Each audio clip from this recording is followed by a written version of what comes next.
good morning, everybody. Kim and I are headed back up to Ruston to go and pick that old truck up. I'm not going to show you much of the drive. It's just driving through the woods in Louisiana. The road conditions look to be a little bit better today than they were last week. I'm hoping that the rain holds off for the drive back.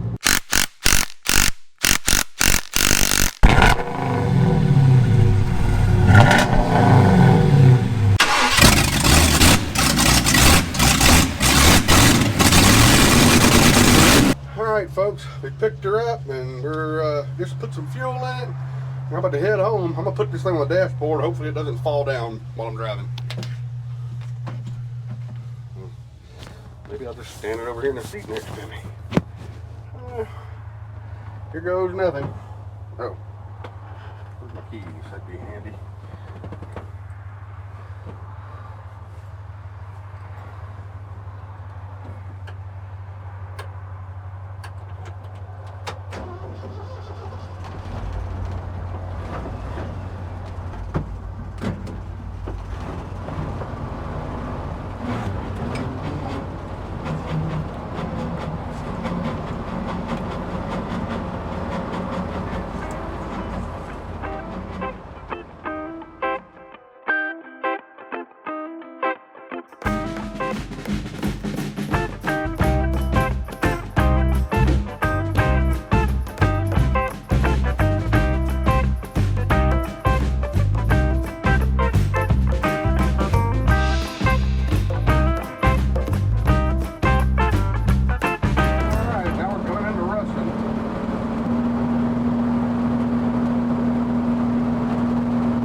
Don't have time to fool with the camera right now because this old truck requires both hands on the wheel,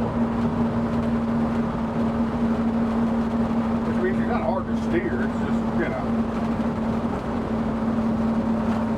like I did school bus size steering wheel. It feels funny driving one-handed.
Made to Winfield without any major problem. Just done turned sunny out here. Miss Kim wanted to stop and check out Nichols. It's a cool store here in Winfield if you've ever had the opportunity to stop in here and have a look. But anyway, she's been doing pretty good. We're getting about 35 miles an hour going uphill, 55 miles an hour going downhill, and about 45 miles an hour the rest of the time. The brakes are interesting, to say the least. It stops. It just takes its time to stop it. It won't stop on a dime, for sure. But anywho, just want to give y'all an update. We're going to go walk around in the store right quick, and then we'll get back on the road. Everything seems to be functioning like I'd expect. The fuel gauge sort of works. It keeps telling me it's on a quarter tank even when it's full. Anyway, we'll keep you posted.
walk around it a little bit and talk to you guys about the trip.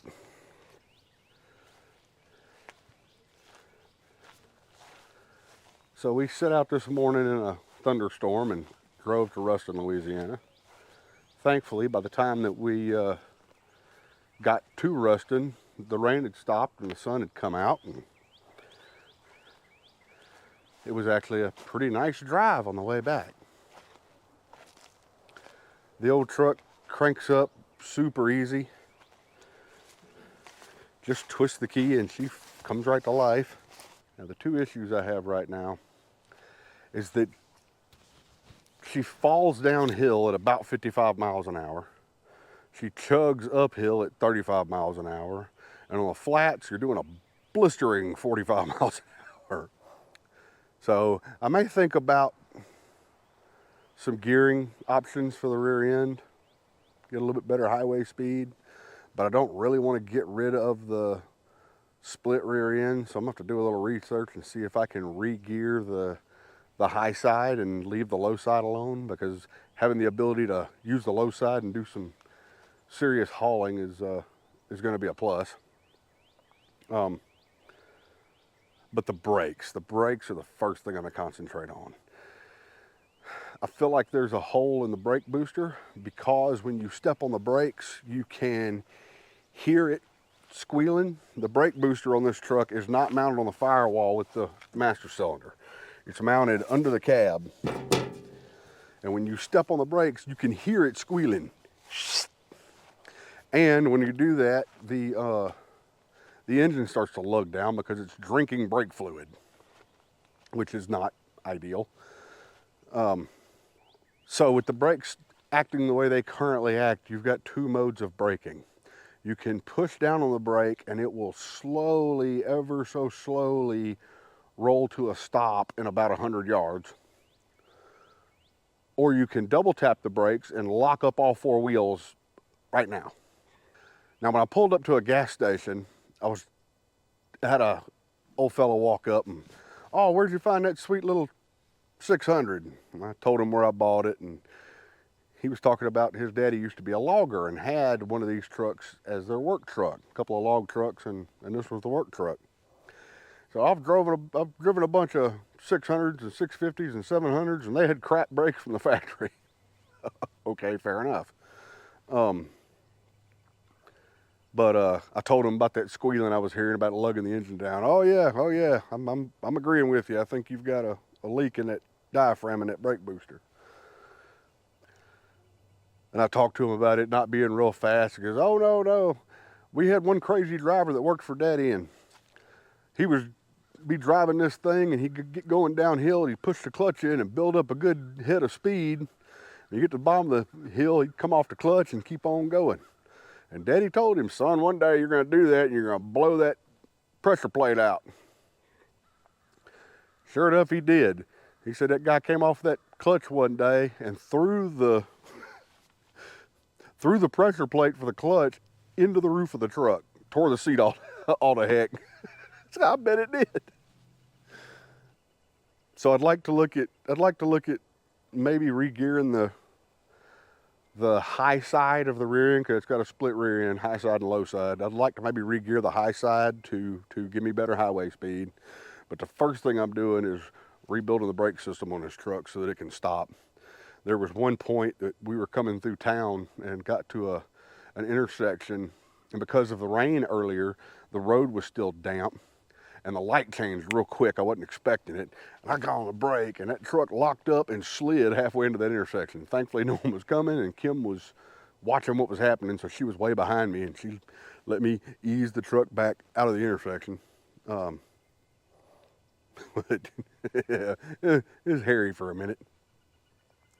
But she drove good. I had the fuel sending unit doesn't work. That's something else I'm going to have to address. Right now, it tells me if it's empty, and it tells me if it has a quarter of a tank. It does not tell me anything else. Empty and a quarter are the only two things I'm working with on the fuel sending unit. Oil pressure stayed good the whole trip. She never even tried to overheat. She stayed nice and cool the whole drive. The charge equalizer was working, making good voltage. I mean, she runs great. You tap the old gas pedal 3 times and twist the key, and the old Ford 330 industrial engine fires to life. But the 330 is not a high revving engine. It's not a speed demon. It just kind of chugs along, which some people call it the idiot engine because you can't push the pedal hard enough to redline it. The whole point. You just drive it and it hauls, and it's not fast, but you can't blow it up. And I kind of like that, but I also kind of would like to at least get up to 65 where I can do highway speeds. I'd like to possibly maybe go down a set of down a size or 2 on the tires. I'd like to be able to get the rear end, let's look at that, a little bit lower to the ground. I'd like to be able to get this rear end closer to the ground where I can pull things up onto it a little bit easier. I mean, it's either that or build some ramps. I'm not sure which one I want to do. I mean, I kind of like the way it rides right now, but maybe putting some airbags in the back, squatting the rear end where I could pull stuff up onto it. I don't know. These tires are, what did I found it a minute ago. 9R 22.5. I think these might be school bus rims and tires.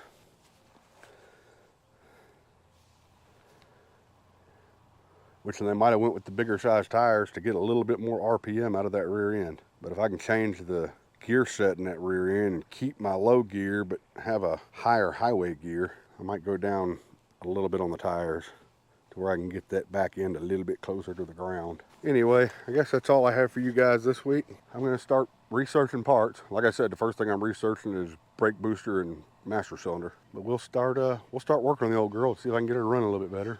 It'd be cool to find the D and have it say Ford across the front instead of 4, you know. Anyway, thank you guys. God bless you. And remember, like and subscribe.